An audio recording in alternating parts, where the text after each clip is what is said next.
অবশেষে দীর্ঘ প্রতীক্ষার পর অনুমোদন পেল দেশের অন্যতম বৃহৎ মেগা প্রকল্প পদ্মা ব্যারেজ। আজ এক ন্যাক সভায় প্রায় ৩৫,০০০ কোটি টাকা ব্যয়ে এই প্রকল্প অনুমোদন দেওয়া হয়েছে। বাংলাদেশের মাস্টার মাইন্ড প্রকল্প সেটি হলো পদ্মা ব্যারেজ।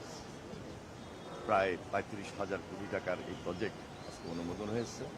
সরকারের পরিকল্পনা অনুযায়ী এই পদ্মা ব্যারেজ বাস্তবায়িত হলে দেশের দক্ষিণ ও দক্ষিণ পশ্চিম অঞ্চলের মোট ২৪ জেলার পানি সংকট উল্লেখযোগ্যভাবে কমে আসবে।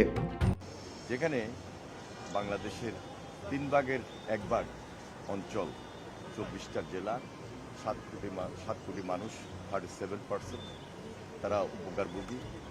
বিশেষ করে যেসব জেলা কৃষি ও নদী নির্ভর অর্থনীতির উপর বেশি নির্ভরশীল সেগুলো এই প্রকল্পের প্রধান উপকারভোগী হবে। যে জেলাগুলোতে এই প্রকল্পের প্রভাব সবচেয়ে বেশি পড়বে বলে ধারণা করা হচ্ছে তার মধ্যে রয়েছে রাজবাড়ী, ফরিদপুর, মাদারীপুর, শরীয়তপুর, গোপালগঞ্জ, কুষ্টিয়া, মেহেরপুর, চুয়াডাঙ্গা, ঝিনাইদহ, যশোর, নড়াইল, খুলনা, সাতক্ষীরা, বাগেরহাট এবং বরিশালের বিস্তীর্ণ এলাকা। এছাড়াও উপকৃত হতে পারে ফেনী, লক্ষ্মীপুর, চাঁদপুর সহ নদী ও সেচ নির্ভর কিছু মধ্যম অঞ্চলের জেলা। এই এলাকাগুলোতে শুষ্ক মৌসুমে পানির ঘাটতি, কৃষি সমস্যা এবং নদী শুকিয়ে যাওয়ায় দীর্ঘদিনের সংকট রয়েছে। প্রকল্প অনুযায়ী পদ্মা নদীর উপর দিয়ে একটি আধুনিক ব্যারেজ নির্মাণ করা হবে। বর্ষাকালে অতিরিক্ত পানি সংরক্ষণ করে শুষ্ক মৌসুমে কৃষি ও অন্যান্য ব্যবহারের জন্য সরবরাহ করা হবে।